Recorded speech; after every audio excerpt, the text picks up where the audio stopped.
It's official, friends, we're moving.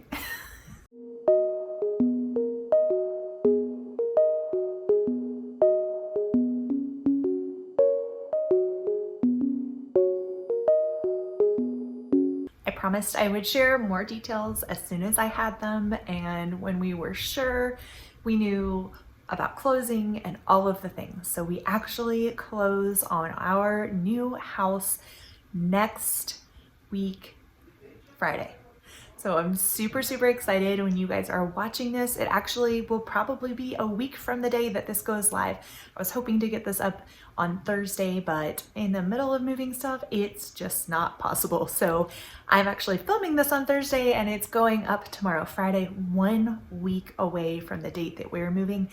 And when you move and you are in a real food lifestyle, there's some more logistics that go into the moving process. I'm going to share some of my favorite tips for you in this video.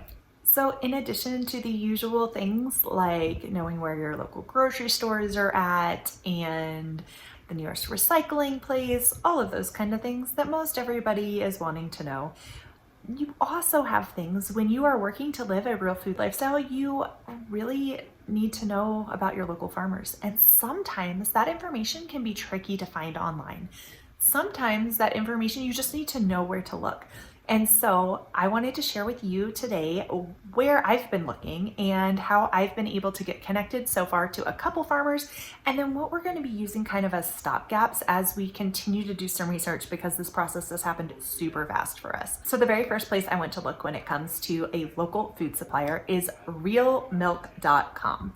We currently, many of you know, are on the Front Range of Colorado. Well, here in Colorado, the state laws around raw milk involve having a herd share. However, in Wyoming, several years ago, they passed a food freedom bill. And in this food freedom bill, they allow you to get raw milk directly from the farmer. So you can do a herd share, you can do a subscription, or you can just purchase your milk from a farmer.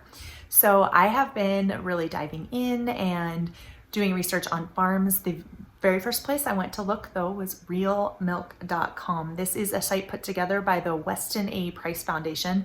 It's how we found the farm here that we use in Colorado. And so I was excited to see some options there, but it's not an exclusive list either.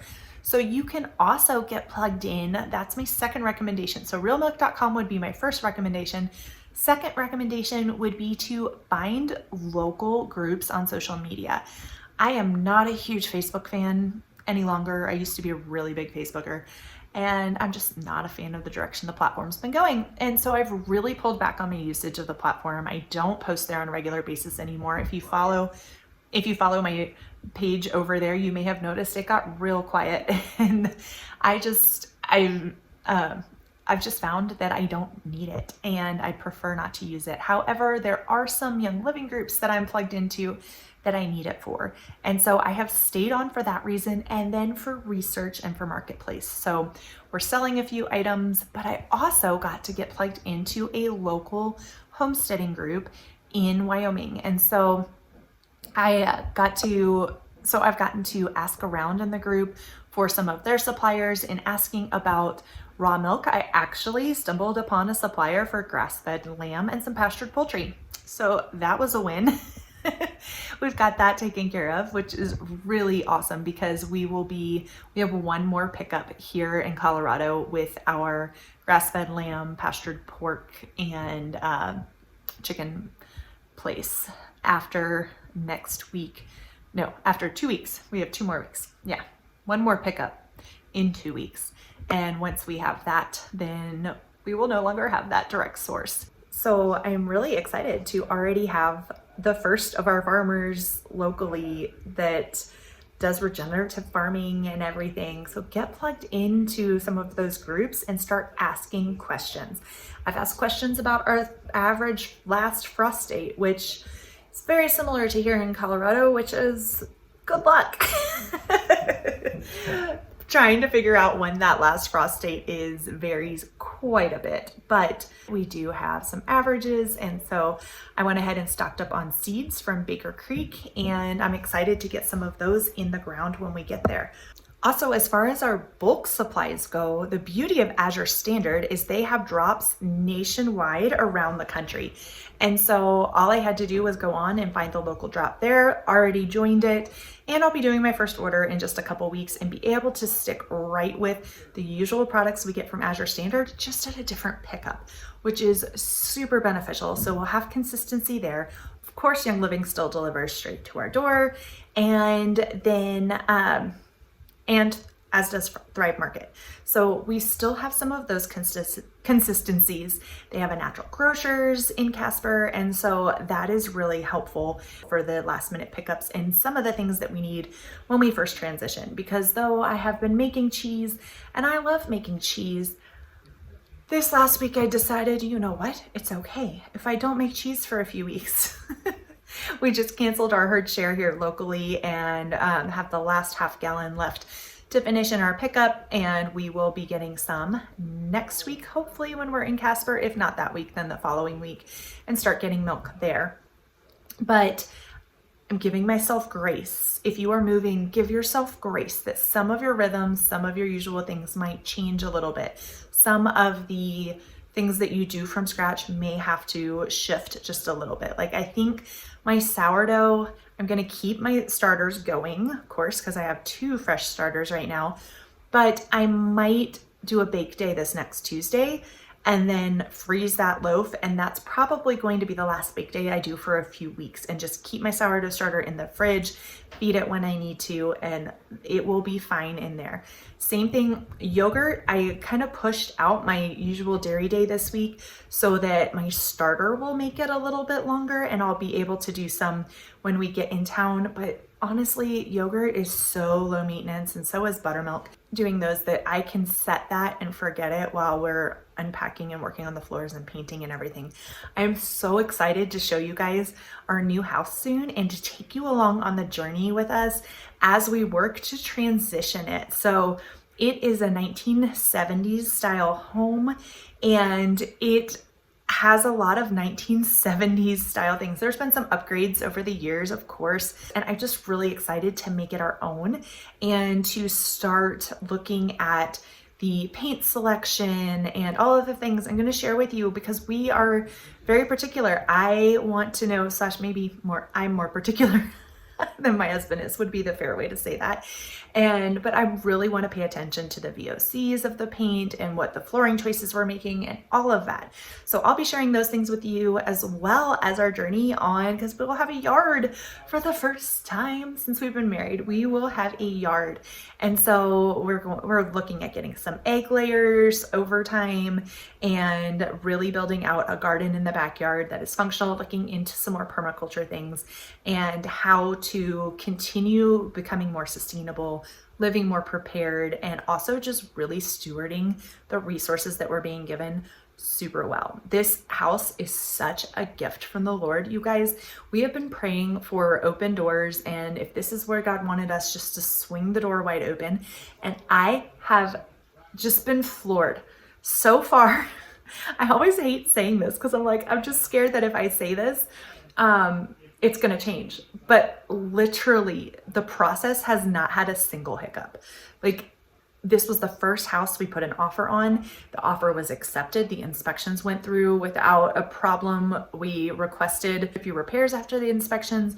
The sellers have been fantastic in jumping on those and getting those finished for us. Our closing date got moved up to a date that my husband's company decided was going to be a mental health day for the whole company. So he doesn't even have to take off work now. And it's just like, so many things that are just, God's been throwing those doors open. So I'm really excited for this new season as we get ready to embark on it, and for just the opportunity to get to bring you guys with me. We're going to have an entire room downstairs that's going to be our walk-in pantry food storage. Can we just take a second for the walk-in pantry food storage blessing? What? After having hid food in our closets and under beds and having to make a coat closet into a pantry, not only are we going to have a pantry upstairs, but we're also going to have a full-on walk-in closet pantry. I'm beyond excited about this. So I'm excited to share that with you as we build it out. all of those things as well. Oh, I was going to share the stopgap things too that we're doing. So real fast, before I'm trying to keep this video short and not let it get too long because I got to get back to packing. The boxes, they're all behind me. This is what it looks like before we move. I showed my sister the other day and I said, oh, our apartment's such a mess. And she said, no, your apartment looks like you're about to move. And I was like, you're right, you're right. So our stopgap measures while we are looking for more local suppliers, because ideally, in my ideal world, all of our meat, all of our eggs, our milk, dairy, everything comes from within 30 minutes of us. That's my ideal world. Now, whether or not that's going to happen, we'll see. But I do know it is possible to get a whole lot of those things locally and to really build those relationships with farmers near you. And we have been so blessed through doing that over the years that I don't want to go back to buying my food from the grocery store or even using one of these subscription services. But like I said, stopgap measure to give us some sanity and still get good quality food. We are looking at using a subscription service. We've looked into Moink and I really like their farming style, that they support small local farmers still. I really like that they're 100% grass-fed, grass-finished. I've seen some of these subscriptions that advertise to be better than organic, and when you look at them, they're not even doing 100% grass-fed beef, and that's a big thing for me. I wanted 100% fed and finished. Finished is the most important part. So we're looking at Moink is probably our number one choice, but I've also looked at Wild Pastures, and the other one is, oh, what's the name of the other one? ButcherBox. ButcherBox is the other one that I'm trying to think of. So I've looked at Moink and ButcherBox and Wild Pastures. Haven't decided which one we're going with for sure, but they all have some good options as well as some wild caught seafood in there. And then there's one other farm that's in Austin, Texas, and Weston A. Price Foundation has advertised for them. I cannot remember the name of it. I want to say it's like Ancient something. Ancient Pastures, Ancient Farm, Ancient Wisdom, Ancient. It might not even be Ancient, but it's something like that. I'll link it in the description below, as well as all of these that I've already looked at, because I want to save you guys time. I know I've kind of collected some of these over the years. When I hear something that's advertised, I go take a look at it. And if it meets the standards, it kind of goes on a running list I have in case we ever need it, kind of thing. Also, I want to say Thrive Market has actually added the way they've updated their meat. And so you can actually get meat added to your subscription boxes each month. And at least I think it was on our subscription, but you don't have to order a whole thing of just meat anymore, which is really nice. You could get like 2 pounds of ground beef, which we did last month, and that was really helpful. So just great stopgap measures if you're like, hey, I want to make better choices, but my grocery store doesn't have the option, or it's just really tricky for me to find it right now. I don't have the capacity to research. Those are some great in-between options that can really help get you through. So hopefully those were helpful. I am super excited. If you have any other resources that you love for pastured meats, be sure to drop them below. I know a lot of people, as far as produce, really enjoy Misfits Market. I'm not a super big fan of Misfits personally, but that's just a personal preference.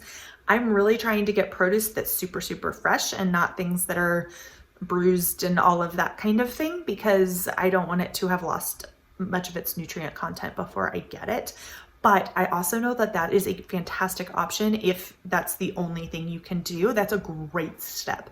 So definitely, anytime you hear me talk about personal preferences and choices that we make, know that I am in no way making judgment if you choose something different, or if there is something for your family that you just don't have the capacity for something else at that time. Like, do the best that you can for your family, but this is not an obsessive perfection thing. Like, making a step is better than making no step. So I hope that has been encouraging for you and that these were helpful tips. I can't wait to share more of this journey with you very soon. Until next time, take care, friends. Cheers.